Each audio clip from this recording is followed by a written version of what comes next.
कि मान लो कि ये देखो जो संतरा है उसमें जो उस पर दाग होता है, छोटे छोटे दाग, उस तरह के दाग देखने के लिए ये मिलेगा कहाँ पर, ब्रेस्ट पर। तो मोस्ट कॉमन साइट पूछे तो अपर आउटर क्वाड्रेंट एक्जिला साइड में। मोस्ट कॉमन टाइप पूछे तो डक्टल इन्वेसिव कार्सिनोमा होता है। ब्रेस्ट कैंसर का साइन एंड सिम्टम्स तो पेनलेस डिस्चार्ज होगा, वार्म फील होगा ब्रेस्ट पर, टेंडरनेस, पिंगलिंग, झंझनाहट से जैसा लगेगा, पेगेट डिजीज। नमस्कार दोस्तों, नर्सिंग के इस यूट्यूब चैनल पर आप सभी का स्वागत है। आज के वीडियो में हम लोग पढ़ने वाले ब्रेस्ट कैंसर के बारे में। ब्रेस्ट कैंसर क्या होता है, सबसे पहले हम लोग ये जानेंगे इसके होने का क्या कारण है, साइन एंड सिम्टम्स, डायग्नोसिस और इसके मैनेजमेंट के बारे में हम लोग जानेंगे। ब्रेस्ट कैंसर क्या होता है तो सबसे पहले लिखिएगा कि it is a malignant tumour of breast. ये जो है ब्रेस्ट कैंसर मैलिग्नेंट ट्यूमर है ब्रेस्ट का, malignant tumour of breast. First चीज़ हम लोग इसको लिखेंगे कि ये मैलिग्नेंट ट्यूमर है ब्रेस्ट का। सेकेंड चीज़ हम लोग लिखेंगे कि it is the ductal invasive carcinoma होता है। Ductal invasive carcinoma. और ये क्वेश्चन एग्जाम में आया हुआ है तो इसको याद रखिएगा कि breast cancer most common type होता है। ये क्या है, इस डक्टल इन्वेसिव कार्सिनोमा जो है ये मोस्ट कॉमन टाइप है ब्रेस्ट कैंसर का। Most common type of breast carcinoma या फिर ब्रेस्ट कैंसर, तो उसको हम लोग क्या कहेंगे, डक्टल इन्वेसिव कार्सिनोमा। चार टाइप्स होता है, ductal invasive, ductal non ductal invasive, एक इन्वेसिव और नॉन इन्वेसिव होता है। उसमें से मोस्ट कॉमन टाइप होता है डक्टल इन्वेसिव कार्सिनोमा। इसको आप लोग याद रखिएगा क्योंकि ये क्वेश्चन एग्जाम में आया हुआ है। और उसके बाद नेक्स्ट हम लोग इंपॉर्टेंट पॉइंट को जानेंगे ब्रेस्ट कैंसर से रिलेटेड। तो जानेंगे कि मोस्ट कॉमन साइट क्या होता है, most common site of breast cancer. Most common site क्या होता है तो इसको बोलेंगे अपर outer quadrant.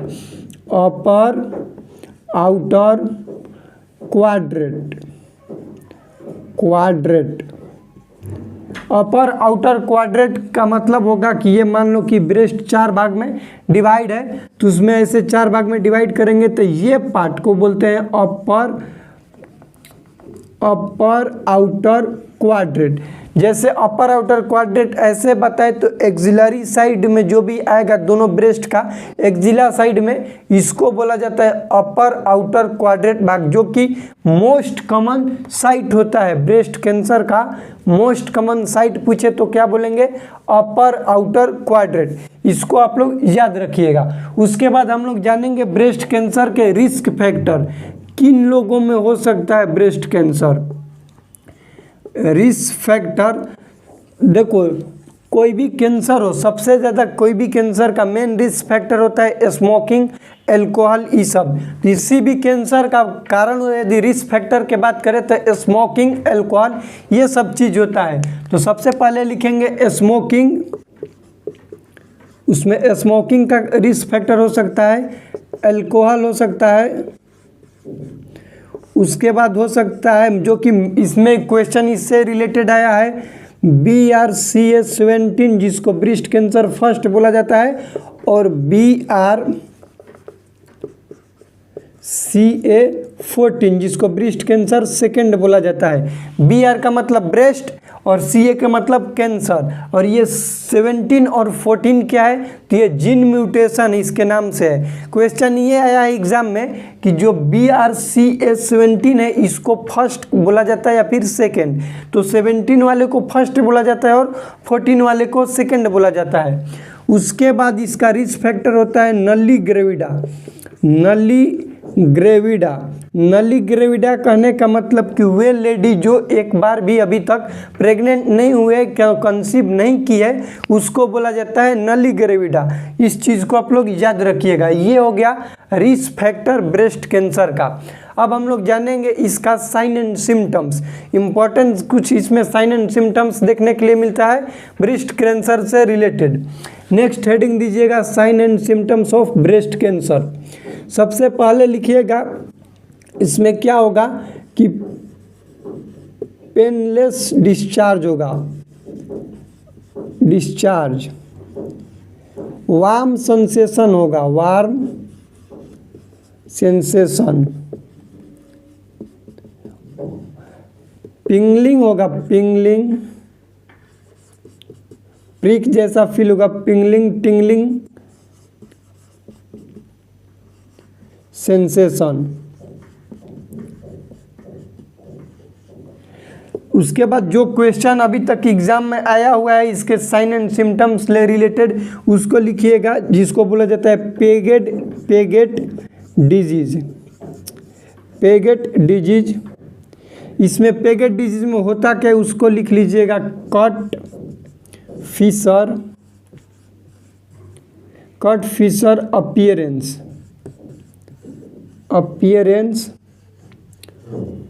On nipple of breast.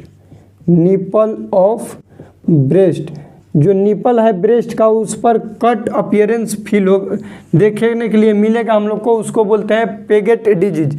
Second आता है पेडाउज ऑरेंज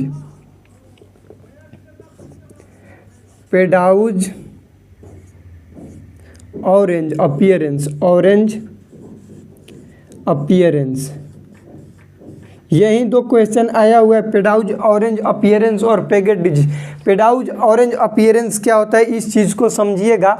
इसमें क्या होता है कि मान लो कि ये देखो जो संतरा है उसमें जो उस पर दाग होता है छोटे छोटे दाग, उस तरह के दाग देखने के लिए ये मिलेगा कहाँ पर, ब्रेस्ट पर। तो ये इंडिकेट करेगा ब्रेस्ट कैंसर को, इसको आप लोग याद रखिएगा। पेगेट डिजीज क्या है कि कट फीचर जो निपल है मदर का या फिर कोई भी जो लेडी है जिसको इंडिकेट हो सकता है ब्रेस्ट कैंसर, उसमें हम लोग क्या बोलेंगे कि ब्रेस्ट कैंसर में जो निपल है वहाँ पर कट फील होगा। उसके बाद पेडाउज ऑरेंज का मतलब कि जो संतरा होता है, संतरा के जो ऊपर उसका कवरिंग होता है, कवरिंग पर जिस तरह के दाना दाना देखने के लिए मिलता है उस तरह के मदर के ब्रेस्ट पर देखने के लिए मिलेगा। ये इंडिकेट करेगा ब्रेस्ट कैंसर को। इसका ये हो गया साइन एंड सिम्टम्स। अब हम लोग जानेंगे डायग्नोसिस ऑफ ब्रेस्ट कैंसर। क्या क्या डायग्नोसिस किया जाता है ब्रेस्ट कैंसर में। सबसे पहले हम लोग करते हैं ब्रेस्ट सेल्फ एग्जामिनेशन, जिसको BSC बोला जाता है। ब्रेस्ट सेल्फ एग्जामिनेशन क्या होता है बोलेंगे आप लोग, लिखिएगा। Breast self examination with in 10 days of menstrual cycle की करा जाता है। अब इसमें क्वेश्चन आता है इसके टाइम ड्यूरेशन से रिलेटेड कि कब किया जाता है, तो बिफोर ओव्यूलेशन 14 डेज पर होता है, 14 डेज के पहले कर लिया जाता है ब्रेस्ट सेल्फ एग्जामिनेशन। फर्स्ट चीज। सेकंड चीज कि इन फ्रंट ऑफ मिरर किया जाता है, कोई भी मिरर है उसके सामने किया जाता है। यूज अपोजिट हैंड, यदि राइट साइड के ब्रेस्ट को हम लोग पल्पेट करेंगे उसका एग्जामिनेशन करेंगे तो लेफ्ट हैंड को यूज करेंगे। लेफ्ट साइड के ब्रेस्ट को एग्जामिन करेंगे तो राइट हैंड को यूज करेंगे। करने का तरीका क्या होता है, तो सर्कुलर मोशन में करेंगे, अपवर्ड डाउनवर्ड रोटेट करेंगे, उसके बाद स्क्वीज करके देखेंगे कोई भी डिस्चार्ज तो नहीं निकल रहा है, ये सब चीज़ करते हैं। स्टैंडिंग पोजीशन या फिर सिटिंग पोजीशन में किया जाता है ब्रेस्ट सेल्फ एग्जामिनेशन को, इसको याद रखिएगा। इसमें से आता है एक ही क्वेश्चन कि कब किया जाता है, तो बिफोर ओव्यूलेशन लिख लीजिएगा, before ovulation with in 10 days. कब करेंगे, तो with in 10 days of menstrual cycle इसको किया जाता है। उसके बाद की करते हैं हम लोग इसमें, इसके डायग्नोसिस में मेमोग्राफी क्या है, रेडियोलॉजिकल एग्जामिनेशन है। मदर के ब्रेस्ट को रेडियोलॉजिकल तरीके से विजुलाइज किया जाता है। क्वेश्चन आएगा कि मेमोग्राफी क्या होता है, तो विजुलाइजेशन ऑफ ब्रेस्ट। लेकिन इसमें से क्वेश्चन ये बनेगा कि ये रेडियोलॉजिकल एग्जामिनेशन है तो ये सिर्फ नॉन प्रेग्नेंट लेडीज़ में ही किया जाता है। यदि कोई मदर प्रेग्नेंट है उसमें हम लोग ब्रेस्ट कैंसर यदि उसको है भी तो पर भी हम लोग मेमोग्राफी नहीं करेंगे, क्योंकि ये क्या है, कंट्रा इंडिकेट होता है। तो इसको लिख लीजिएगा, contraindicate in pregnant lady, pregnant lady में ब्रेस्ट सेल्फ एग्जामिनेशन तो होता है लेकिन मेमोग्राफी कंट्रा इंडिकेट होता है। उसके बाद हम लोग करते हैं fine needle aspiration of cytology, full form लिख लीजिएगा FNAC का, fine needle aspiration of cytology. और लास्ट होता है जो कि कन्फर्मेटिव होता है जिसको बोलते हैं बायोप्सी। बायोप्सी और fine needle aspiration of cytology क्या है, ब्रेस्ट या फिर किसी भी कैंसर का कन्फर्मेटिव डायग्नोसिस है, कन्फर्मेटिव डायग्नोसिस है। ठीक, ये हो गया डायग्नोसिस से रिलेटेड। अब हम लोग जानेंगे मैनेजमेंट किस तरह से किया जाता है। नेक्स्ट हेडिंग दे दीजिएगा यहाँ पर, इसको मिटा देते हैं, मैनेजमेंट करते हैं। Management of breast cancer. सबसे पहले हम लोग कीमोथेरेपी से स्टार्ट करेंगे। कीमोथेरेपी लिख लीजिएगा, कीमोथेरेपी। कीमोथेरेपी में दिया जाता है ब्रेस्ट कैंसर का ड्रग ऑफ चॉइस होता है जो कि होता है टेमोक्सीफेन सिट्रेट।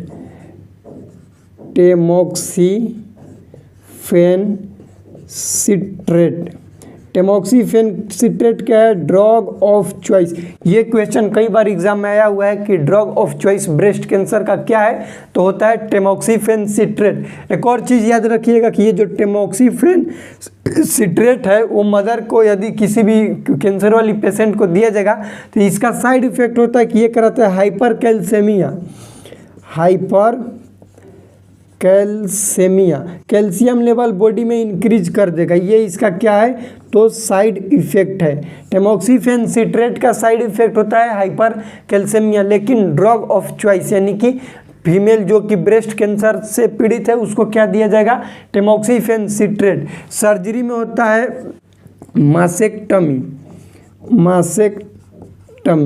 मासेक्टमी मतलब होगा होल ब्रेस्ट को रिमूव करना। एक होता है रेडिकल मासेक्टमी, इसको भी लिख लीजिएगा, रेडिकल मासेक्टमी। रेडिकल मासेक्टमी का मतलब होगा कि ब्रेस्ट के साथ साथ उसके आसपास के lymph node, surrounding lymph node को भी रिमूव कर दिया जाएगा, उसको बोला जाता है रेडिकल मासेक्टमी। लिख लीजिएगा, सराउंडिंग लिम्फ नोड को भी रिमूव कर दिया जाएगा, उसको बोला जाता है रेडिकल मासेक्टमी। ये हो गया ब्रेस्ट कैंसर से रिलेटेड। एक बार रिवीजन कीजिए, breast cancer most common site पूछे तो अपर आउटर क्वाड्रेंट एक्सिला साइड में, मोस्ट कॉमन टाइप पूछे तो डक्टल इन्वेसिव कार्सिनोमा होता है। ब्रेस्ट कैंसर का साइन एंड सिम्टम्स तो पेनलेस डिस्चार्ज होगा, वार्म फील होगा ब्रेस्ट पर, टेंडरनेस, पिंगलिंग, झंझनाहट से जैसा लगेगा, पेगेट डिजीज जैसा होगा, जैसे कट फिशर निपल के पास में दिखने के लिए मिलेगा, पेडाउज ऑरेंज अपीयरेंस होगा संतरा के छिलके का आकार का। उसके बाद डायग्नोसिस में करते हैं ब्रेस्ट सेल्फ एग्जामिनेशन करने का तरीका, स्टैंडिंग पोजीशन में in front of mirror, use opposite hand before ovulation किया जाता है, या फिर 10 days within 10 days of menstrual cycle, इसको लिख लीजिएगा। मैनेजमेंट में drug of choice breast cancer का क्या होता है, तो टेमोक्सीफेन सिट्रेट। साइड इफेक्ट क्या होता है टेमोक्सीफेन सिट्रेट का, तो हाइपर कैल्सेमिया कराता है, कैल्शियम लेवल बॉडी में ज़्यादा कर देगा, इसका साइड इफेक्ट होता है। उसके बाद हम लोग पढ़े मासेक्टमी, रिमूवल ऑफ होल ब्रेस्ट, जिसको बोला जाता है मासेक्टमी। रेडिकल मासेक्टमी का मतलब होता है कि removal of whole breast with surrounding lymph node, इसके साथ साथ जितना भी इसके साथ वाला लिम्फ नोड है उसको भी रिमूव कर दिया जाता है। यह है हम लोग का ब्रेस्ट कैंसर से रिलेटेड वीडियो। इस वीडियो में कोई भी डाउट है तो कमेंट सेक्शन में बताइएगा। इस वीडियो को अपने दोस्तों के साथ शेयर कीजिएगा। मिलते हैं अगले वीडियो में, तब तक के लिए जय राम जी की।